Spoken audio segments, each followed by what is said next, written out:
Hey guys, how you doing? Hope you're doing okay. Going to read through the full article here. There is a link in the description. This is an update in regards to a video that I made a couple of days ago, a few days ago.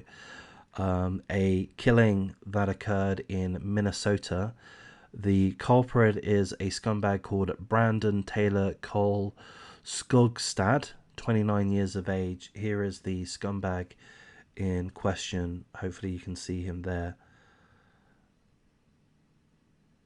And apparently he was experiencing a mental health crisis. He shot and killed his aunt, uncle, and two young cousins in their sleep. And then I'm going to say, thankfully, he killed himself. Thankfully, he killed himself. My preference is for these complete evil pieces of shit, these scumbags, these murderers, to be killed and disposed of, to be wiped off the face of society. That's my preference. I know not everyone agrees with that. Some people prefer for justice to be served, and for the murderers, the culprits, the evil scumbags to face jail, or perhaps the death penalty, so that they can suffer for decades. I don't view things that way. I prefer for these scumbags to be disposed of. That's my view. Here are the victims: the uncle, the aunt, and the two children, pre-teens. They were killed at their family home, Minnesota. The family dog was also killed. Officials identified the family members as 44-year-old Rihanna Lou Barry, 47-year-old Sean Christopher Barry, and their 9-year-old and 12-year-old daughters, Sadie Lucille and Shaway Elizabeth Barry. The incident began in Hermantown, just northwest of Duluth, late Wednesday morning. Duluth police said that Hermantown officers went to check on the scumbag Cole-Skogstad, but weren't able to find him, so there was a welfare check called in on Cole-Skogstad. So the Hermantown officers went to his premises. He wasn't there. They then received a tip that Cole-Skogstad was at a separate premises, which turned out to be the Barry's family home. The article tells us that they eventually contacted another family member who reported getting a message from the scumbag Cole-Skogstad saying that he intended to harm himself and other family members. Hermantown police then contacted their Duluth counterparts and gave them the Barry's family address. Duluth police arrived at the Barry's family address at around 12:30 p.m.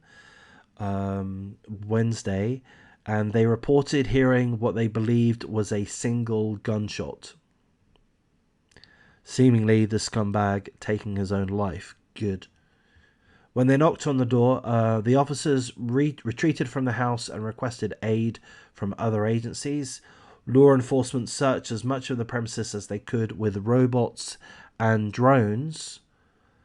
So this is something which is becoming more normal, more utilized.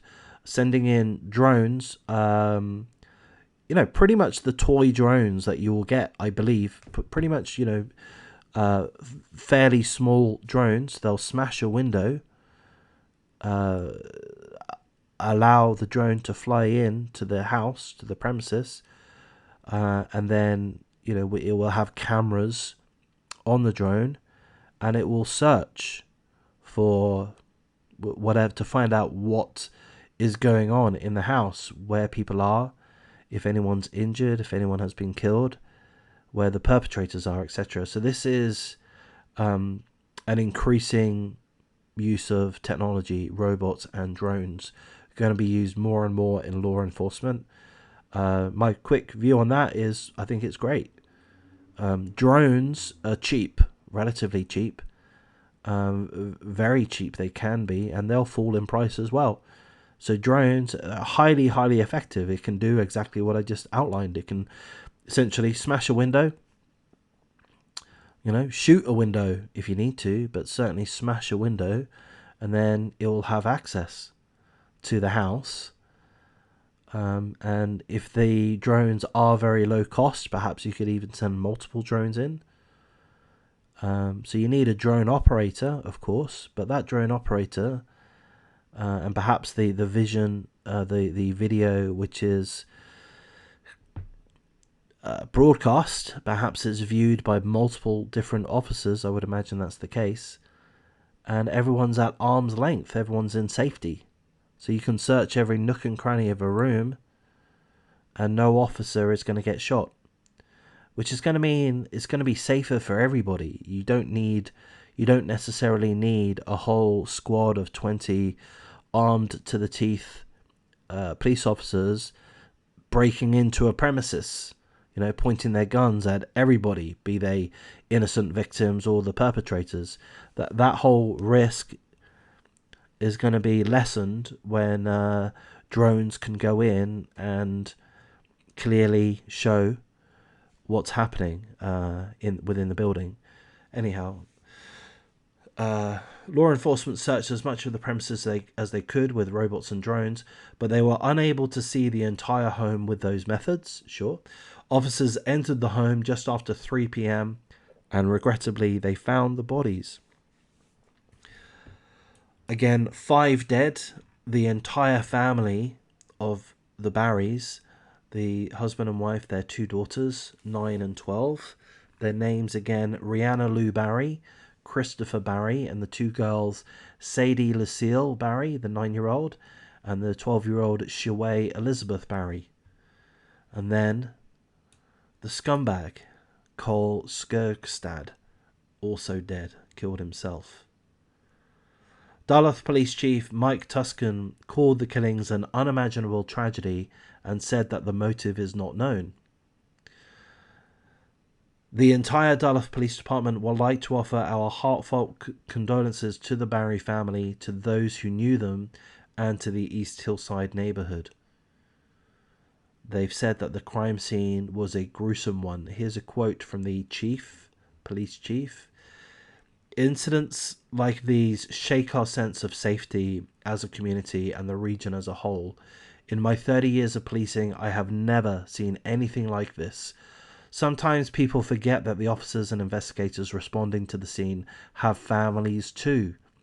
This is devastating for them to respond to see, and to process afterwards. I cannot thank the members of our team enough for their service and for their care for this community. I appreciate those words. Of course, full condolences to the innocent lives taken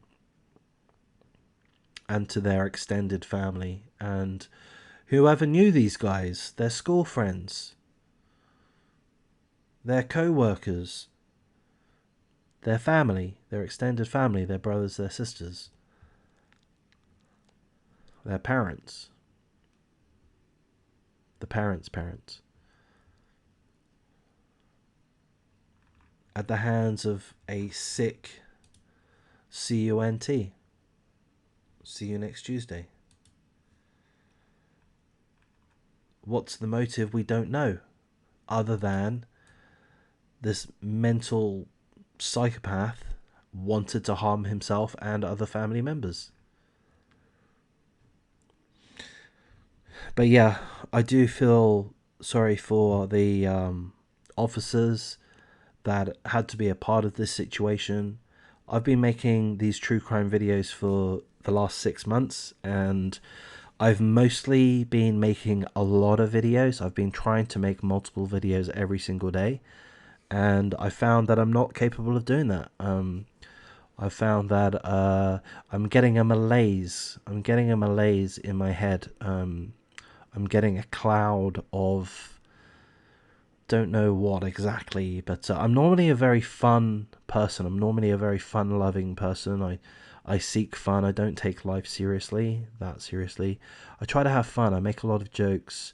I'm very light-hearted, and that's kind of been beaten out of me. Not entirely, but I feel like a shift in my mind state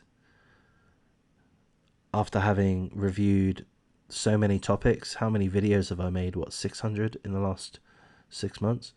Something like that.